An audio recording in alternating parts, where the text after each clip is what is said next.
Chris Level here with the head coach of the Lubbock-Cooper Pirates. Welcome back to Pirate Talk. We certainly appreciate everybody listening and watching last week. It was a lot of fun, Coach. Hope you had fun too. We'll get into your win over Dumas this past Friday night, a big one this week, and we'll just talk some ball. Sound good? Sounds good to me. Okay. I wanted to thank you to Kim Douglas for the graphics and things that her students are doing. They're doing some game day graphics, some uniform graphics, and all that stuff. We certainly appreciate her. Follow us at Athletics LCP and at Football LCP. You can do that on Twitter and I believe on Instagram as well, at least for the Athletics account. And follow all of these broadcasts and games and everything that Lubbock LCISD Athletics YouTube channel. They're streaming live. Get after it. Have fun with it. The guy behind the camera, you can't see him right now. Colton Coons nailed it last week. We hope you enjoyed that coverage. And I'm lucky enough to be with Tommy Wood and Taylor Peters for those. But, Coach, let's just get into it. Tale of two halves last week. But to get to that point, little bus trouble and all that stuff, but kind of take us through last week and last Friday night. We'll just kind of take them one at a time a little bit. Yeah, and like the stuff pregame, that's fine. It doesn't matter to us. Like we got to play, and I think our kids, honestly, don't mind it first week. Like, we got to get over adversity, and we got to be bigger than the stuff that's out of our control. So I thought our kids handled that really well. Now, it was different when we go through a really quick warm-up, and Dumas was nice enough to let us bump that game time, but we went through a really quick warm-up. But, the on-field might have looked like our kids didn't handle it well, especially offensively, but I thought they did. I thought they handled all that stuff well, and kind of maybe we're too amped up a little bit is kind of what we felt like. But definitely a tale of two halves, but I thought our defense in general kept us in it in the first half. Very easily we could have been down about 30-0 at half, and then you're not coming back from that. So defense did a really good job keeping us in it, made some plays, and I thought we responded in general really well as a team. Yeah, I pulled up to you guys on the way up there, and I am, I a helpless feeling, and I'm thinking this is just people don't see all the things that you guys have to deal with, and it worked out, and it's fine, and we certainly appreciate Abernathy for helping out, and all's well that ends well, but just was like this was a time when it could have gone south and freak out and like get frustrated or whatever, but you guys handled it great. Man, and we pull over, and we're on the access road there, next to parallel to a train track.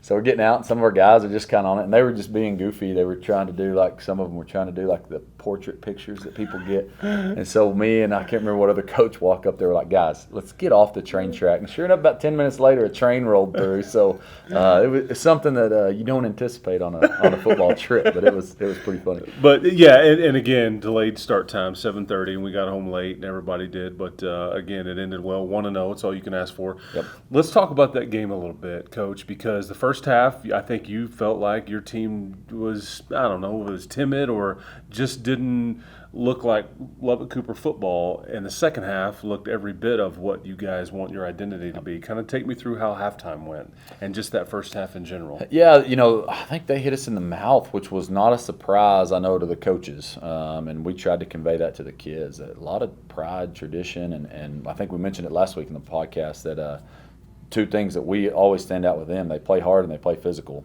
and I think that just showed right off the bat. But we couldn't get into a rhythm on offense. It was just kind of weird. And you go look at the film, and we'd block everybody up front, and a safety would just fit in the hole and make a tackle at 3 yards. And then and I thought their two safeties for Dumas played really well. So it wasn't as bad as it looked on film in the first half. We just kind of couldn't get anything going. And halftime, I think halftime adjustments sometime are a little overrated. For us, we feel like if we're not making adjustments in between series and during the game, and we wait till halftime, a lot of times it's too late. So there were a few little tweaks, and in general, the talk at halftime was, this is the game plan, the same game plan we came into it with, and we just got to, instead of blocking them, we got to move them. Instead of getting to this point, we got to break a tackle, make somebody miss, and I just kind of think we did that in the second half. And people may think, okay, after a half like that or whatever, you go in and you turn the Gatorade table over, and you start getting, but in fact, it was the opposite. We're fine. Like, this is the game plan. We've told you this. Let's do what we've practiced doing. Is that close to it? Yeah, absolutely. And I can tell you, we challenged the offense a little bit. There was a little bit of a challenge to them, and kind of hey man, are we that good coming off state semifinals, or are we gonna go battle? We're gonna show a little grit, and I thought that's what they did. And Coach Hayes probably got onto them just a little bit there, but anyway, it was fun. It was fine, and I think seeing the kids respond to it, like we talked about right off the bat, adversity, but just adversity in the game. Hey, it's not going our way right now. How are we gonna respond? And we talked to them right before we went out too. Said we're going to score and we're going to kick the extra point because we're going to score more than one touchdown here. We don't need to go for two right here. And so that was kind of part of what our message was as well. We're going to chase that 2-point conversion. Yeah, it was 8-0 at halftime. Dumas was up. You mentioned podcasts. You can listen to these as well. Go to Podbean. It's an app. It's a site. Go to Podbean, search for Pirate Talk, and you can watch these on YouTube on that Lubbock-Cooper ISD Athletics channel. Take me through the quarterback part of this. That's what everybody's asking and wants to know and is curious about. I think you kind of summed it up after the game in saying, hey, Bryce wasn't pulled. We just wanted to give Tyler a chance, and he kind of took it and ran with it. But, just kind of take me through that whole dynamic. Yeah, like a spark is a word you can use, I think, that Tyler gave. And then he ran it well. I mean, and I'm talking not necessarily just him running the ball, which he did that well, but he ran the offense well and executed exactly what we needed. We didn't throw it just a ton. We thought we were moving them and gaining yards, but then when we needed to throw it, threw it well on time and executed. And other than the last drive, we were 4 for 4, 4 touchdowns, and obviously that's exactly what you want. And really proud of him. He just great attitude in the first half. Same with Bryce in the second half. He was proud of Tyler, first one greeting him off the field, and so that's what you want. There is no doubt those guys are leaders, and we know we got a good game plan this week. Obviously, I know you're not asking about that yet, but proud of Tyler. That was just a great performance by him. Yeah, Tyler Spruill, who we're talking about, and obviously Bryce LeBlanc, and you could see them both as early as this Friday, and they're going to need them both probably the rest of the season. Take me through, the special teams and the block punt and the by Ty Polite and what kind of a dynamic, because anytime coaches always say if you make one of those plays on special teams, it wildly increases your odds, especially if you score off of one, but it wildly increases your odds of winning the game if you block a punt, block a kick, or whatever. And I thought, at the end of the first half, snap goes over the head, you guys cover that one up, defensive stop, but also the block punt, but the special teams aspect of this game. Yeah, that defensive stop at the end of the half I thought changed the game. I mean, even 11-0, or it could have been 15-16-0 at half. It's just a totally different mindset, I feel like. Maybe you start pressing a little bit. So great stop by our defense.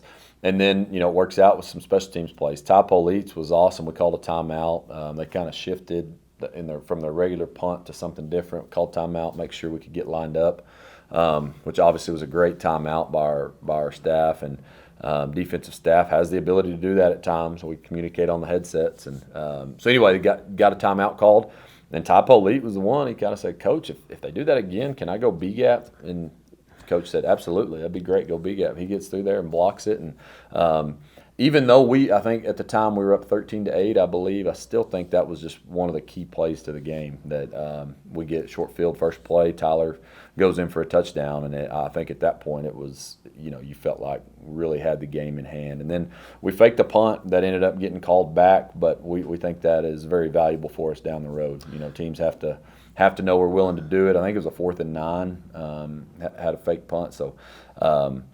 I thought we executed that pretty well. Got one guy had his hand up high, and we get it called back, but that's just part of it. That's first game stuff. But I think that'll pay off down the road. Yeah, Cub Patton, he had that, he took off, and he could have had it the first time too, but I know you probably didn't call it, but I think you probably saw the same thing we did and go, if they want that, it's there, because it was wide open. No doubt. And Chris Carrillo, I think, maybe they said he got a hand on his face mask and all that. And I'll mention too, that's where our entire staff is very involved in special teams. We don't just have like 2 or 3 coaches. Everybody, like on extra point, we have one guy that coaches the left wing, one guy that coaches the left tight end. Like we make sure we are all involved. And so having guys in the box on the sideline that all saw the same thing. Hey, it's there. They're giving us that. And so that next one we were able to do it. And anyway, all the staff involved in that. Love it. And Cutter Douglas, I think, finishes the game with 12 tackles and just was all over the place. I thought, again, back to special teams, he sets the tone kind of for, we're here in the very first play of the game on the kickoff return. I mean, he's here. We've been no doubt. I mean, I'm not. I know next year I won't ever say this. I'm like, God dang, I'm tired of Cutter being the leading tackler for about 3 years in a row now. It seems like, but no, that sucker is all over the field. But that kickoff is a new kickoff. We had done the same one for about 5 years, and we actually sat with the guys at Texas Tech and kind of installed some of what they're doing. And we were a little nervous about it, honestly, just making sure we executed it right, make sure we were teaching it right. And, man, that was awesome. And Brady Bednar's is one that doesn't get a whole lot of credit on some of those, but he is the first one down. He was the same last year when he was healthy. First one down, and he kind of just messes it all up for the return team. And then Cutter gets down there and lays the wood right off the bat. It was a good tone setter. That's a perfect segue because we've just mentioned basically your award winners. You guys do that after every game. Tyler Sproul, the offensive MVP, Ty Polite, defensive MVP, and Brady Bednar's special teams MVP. You give away scout team awards. You give away big hit awards. Take me through that process with you guys each week and how you all meet as a staff and come up with that. Yeah, a lot of times it's so we initially watch special teams film as a staff right off the bat. Okay. So we'll come up with who we think special teams is right then, and then as we split offense and defense, we let those coaches decide that. On Tuesdays, we call it our good on good day, where the JV, they're not running scouts. They get to have their own practice, and we're varsity on varsity. And we just look at who plays hard in that and gives a good look. And that's how we determine those scout team players of the week. And we just think it's a big deal. We try to make a big deal out of all of them on Saturday morning and make sure they get extra helmet stickers, things like that, which, man, you could sell those helmet stickers for a lot of money because they are valuable to those kids. But we try to make a big deal about it and try to honor our kids and everything that they're doing, their successes. So there's a lot of games you could give it to a bunch of people. That may be the negative. Sometimes you'll see 2 or 3 guys get it, but those guys that got it this week, it was well earned. Tyler, Ty, and Brady had really good games. They earned it. It all equals a 27-8 win, and I think that you would agree in that win will pay off down the road because this was a good Dumas football team. You guys saw it for a better part of a half. Finally, you kind of leaned on them, your size, your depth.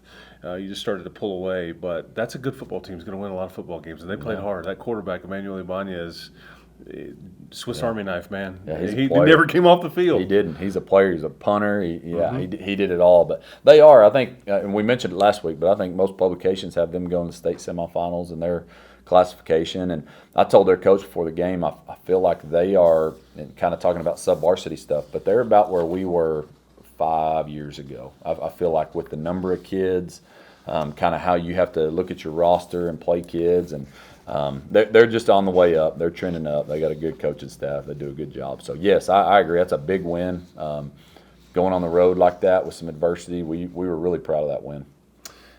Now let's go to some of the fun part of the program here at Pirate Talk. We'll kind of throw. Who's it fun for? I'm just curious about. Throw Coach starting off a bit. It's all in good fun. So we have some more listener questions. These come from Paige from Post. That may or may not be her real name or hometown, but we're going to go with it anyways. Okay. Yeah. So, what is your favorite? And we'll get to some friendship game stuff here in a little bit. But what is your favorite part about the rivalry that creates the Crosstown Showdown with Frenship? What is your favorite part of that? Yeah, I think the atmosphere, the in-game atmosphere, and that's maybe an easy answer, but man, it's pretty fun. A lot of it, I know me personally, multiple reasons I got into coaching, but one of them is for that Friday night feeling. I mean, when I played football in high school, there's nothing like it, and that's one of the reasons I want to stay in it. And this game gives you that juice as much as any. To me, more than any games other than playoff games. But there's the butterflies and just the big crowd and all that. It just makes it fun. And then our kids knowing each other. I mean, you're sitting there listening to them the other day. We do a halftime segment in practice where they just do nothing, and I can just hear the kids talking, and they're just first name, all of them. Well, Hudson, da da da da, and that kind of makes it fun that everybody knows each other.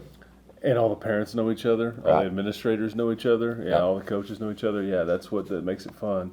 After getting the first game behind you, what do you think the team needs to work on, and what were you most proud of?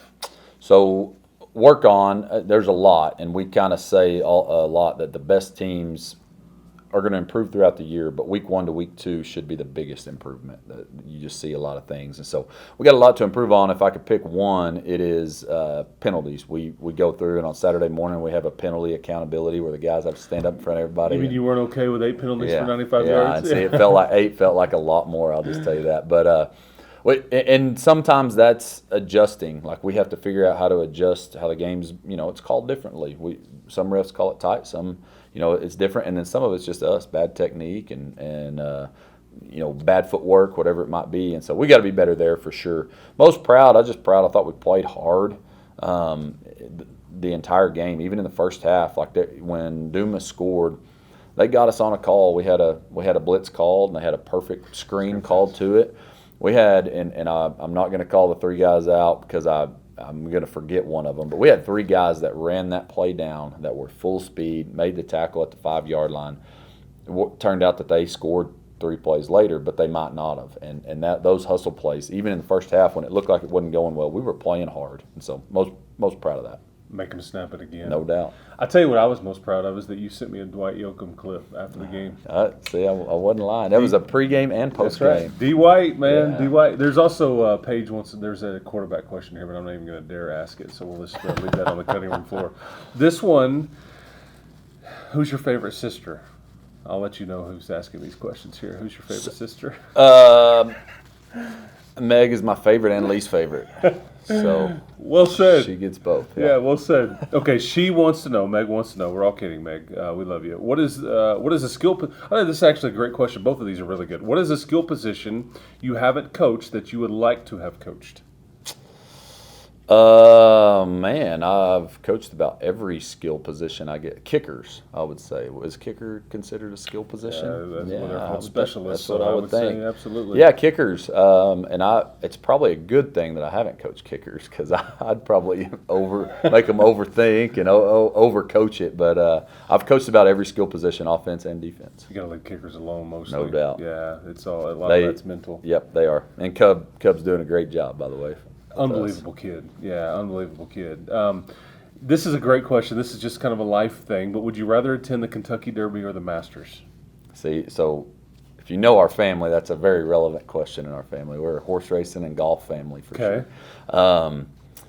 I think I would choose the Masters. I've just heard, obviously you watch it and it's kind of a part of April. It's just you watch the Masters, but everybody that's been, and you might have been. Have you been? I've been 3 times. Yeah, they say that the TV doesn't do it justice. Correct. It does not do it justice at all. And it's the most unique sporting event that you'll ever see in that we're so used to sponsorships and all these things, and it's like you're stuck in the 50s. Yeah, Masters. Pimento sandwiches for $2 and a beer for $2. So anybody that maybe gets tickets or whatever, y'all, I'm open. I can get there. I'll take some days off, whatever. Although I will tell you that I thought that question was funny because one of the things I would love to be at just to see the whole scene is the Kentucky Derby. Yeah, I just think.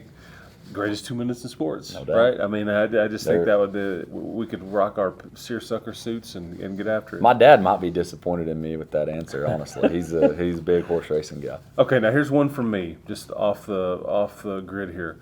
The last thing you cooked was what? I cooked, 2 weeks ago, my family was out of town. They went back to Grandma's house, and I went and bought a ribeye, and so I cooked myself a ribeye. Okay. It's kind of nice. Grilled it? Yeah, there you go. Cook it yourself and cook it how you want to. Yep. Yeah, there you go. Medium. 2 weeks ago. That tells you how long it's been since I cooked. Medium rare? Oh, yeah. Yeah, okay. Yeah, okay. No doubt. Okay, so now we get to this week and some housekeeping stuff. One thing we need to tell everybody, this game is more than likely going to be 100% sold out. So make sure when you show up, gates will open a little after 5 o'clock. I think they're talking about 5:30 to be specific. Make sure you have a ticket printed out or one on your phone. That's the way you're going to get in. The ticket people are going to, the gate folks there are going to try to take care of you and explain all this, but it's got to be on your phone or it's got to be printed out. So make sure you, and I would advise you to arrive early. You guys will kind of get on the field about, I don't know, a little after 5 o'clock, and kickoff will be at 7 o'clock, but you're going to want to avoid traffic. Get there early. And as I'm looking at my notes specifically, gates will open at 5:30. There's also been a change too from years past in that post game. This is the new district policy. You guys are in a new district. We haven't talked about that yet. You moved up a division, all that stuff, and we'll get into that as we get closer to district play. But you can't come on the field after these games are over. It's a safety issue. There's some things that have happened in other places. They just want to keep everybody off the field. So just heed those warnings. Show up early. Have your ticket. And to avoid all the traffic, have your ticket so you avoid standing in line and then stay off the field after the game. And I'll let you kind of, if parents want to see their young man that have played or whatever, I'll let you kind of talk. Yeah, we administration here and our coaching staff wants us to have the ability for players to be able to talk to family or whoever showed up to the game. So we're going to kind of funnel after we talk, do the school song. We're going to funnel our guys to that north end. If you guys have been around track meet where the pole vault area is, to where they can go meet with their family. It'll be similar to the last couple of years that we're going to try to get that done in 10, 15 minutes and get to the locker room. That way we can do the stuff that we need to do and get everybody home at a decent hour. But right there on the north end, that way also it'll alleviate a little traffic stuff for the ones that aren't going to hang around and talk to they can be leaving there on the south end, and just kind of traffic flow I think will be a little bit better that way. You mentioned the juice that this game provides. It's largely thought of as usually the best game in Lubbock in a lot of cases, just because the fan support is just massive. Not to take anything away against Coronado and Monterey and all those games, but when Cooper and Frenship get together, it's usually a pretty big deal, and it's always a non-district game. Is it fair to say that this game means nothing and yet it means everything? Can both be true? Yeah, I think so, and I'll just tell you, it's the next game for us, and I know that it's important to fans. It is, and families and all that stuff, and we get all that. But I think the last 6 years were 4-2, maybe. Does that sound right? In this game, and the 2 years we lost, we went to the state semifinals. And I'm not saying that that's the way it always is, but for us, we got to learn from this game. We're going to do everything we can to win it, just like we did last week, just like we'll do next week against Abilene Wiley. We're going to try everything to win the game, but at the same time, we got to learn from it. And our goals, if our season is defined by what happens Friday night, then we didn't have a very good season one way or another. And so it's a fun game. It's neat. It's good for our kids to be in a high-pressure game, because when we play Coronado week 1 at district, the stakes are even higher. And so we want them in these games. That way they learn how to deal with it, learn how to kind of play with emotions but not emotional, and that's what this game provides for us. Yeah, and I know you have a healthy respect for Coach Northcutt and everybody over there, and it's a good test. It's a fun game. I think who benefits the most is the city or the fan bases. Sure. It's stressful for you guys, probably fun for these kids, but really it's the city and just high school football fans that get to sit back and really enjoy it and appreciate it. Yeah, and I think if you look back 2 years ago, and we played them at Jones Stadium, which was neat, but you kind of took for granted having a packed house in our stadium and their stadium, and now that we've gone away from that a little bit, I think it's good. And I'll just tell you, I think it's funny to see, and this is getting way off topic here, but Joey McGuire and what they're doing at Texas Tech and some excitement, you see that at our level as well. Like you've seen when there's not much excitement about football in general around here, it kind of goes to all the schools, all the high schools, and I think right now there's a lot of excitement about football, and that's what makes it fun. That's what it's all about, man. Yeah. Okay, let's talk Frenship a little bit. Your team had a good week of practice. I know there's been some weather in our lovely city this week, but it hadn't affected you guys too much. We've been very fortunate. We had, I think yesterday we had to go off the field about 10 minutes early. We finished up in the indoor. Thank you that we've got an indoor to taxpayers. It really helps out, but we were able to finish what we needed to. But yeah, we got lucky. We'll never complain about rain around here. Good week. I mean, that was our deal. It focuses on us. We've got to be better than we were Friday, and I think we've made steps to do that. And they're coming off of a loss against a really good Coronado team, so we know the best effort's coming, and they're not going to want to go to 0-2. So I think it's going to make for a really good battle. They've got a really good linebacker, number 50, Kobe Ayers. They've got a really good quarterback who debuted. I think he went 8-2 as a JV quarterback, and Hudson Hutchinson, and he's a stud catcher and all those things. But you're always going to see athletes whenever you see Frenship, and they probably say the same thing about your roster. But I think it is a great point that you made after the game versus Dumas, and you said, maybe you said this in the locker room, don't ever take winning for granted. winning football games is hard. Yep. It doesn't matter at what level you're at, and the older you get, at the higher level you get, the harder it becomes. Don't ever take winning for granted. Is that something you're trying to teach some of these kids on this team? Oh, yeah. Okay. And I think we've mentioned it before that we're not defined by wins and losses. We want to. I think it's important to learn how to win. I mean, we want to teach them. We want them to be winners in life, but we're not defined by it either.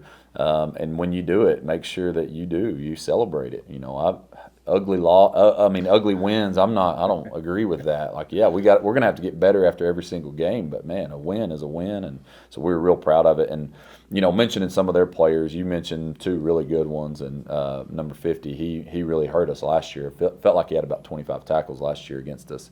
And then the Bills kid is one that didn't play much against Coronado. Number 11. We're expecting him to play, and he had about 200 yards receiving on us last year. So he's been talked about a little bit, and our guys are ready for a challenge. You want to play somebody at full strength. I think that's the competitive nature in you. So we're expecting that, and their offense is really good. And Coach Roboto, there's no telling what defense they're going to run against us. They're very multiple, and makes us prepare for a lot, which again that pays off down the road. Well, I certainly appreciate you doing this with us. Again, you can follow this guy's program at Football LCP on Twitter. You can follow the athletics account, if I can say that right, at Athletics LCP.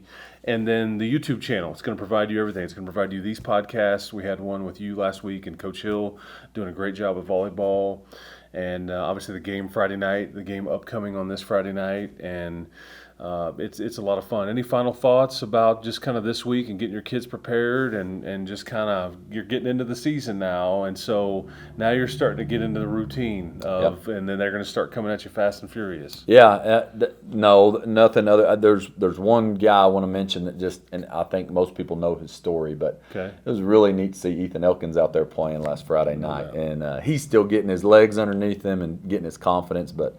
Man, it was awesome to see him running out there and carrying the football a little bit. The fact that he had 5 carries is a win in and of itself. No doubt. I mean, and if you understand his story, Google it if you don't. But yeah, that's a great kid. Like, he is great for our team, and that was fun.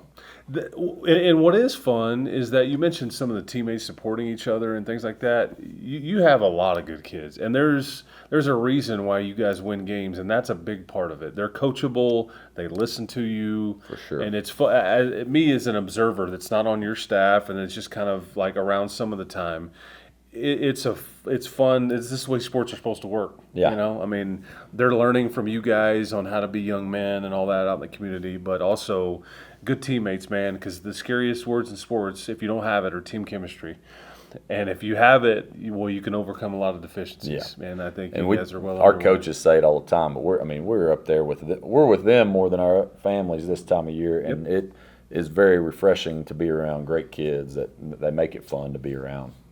Well, again, listen to this on Podbean. You can download that app or Google it, and you have an audio version, or you can check this out on the YouTube LCISD Athletics channel. But that's it for Coach Darden, for Chris Lovell, and for Colton Coons, who put this whole thing together. We certainly appreciate it. We'll see you next week.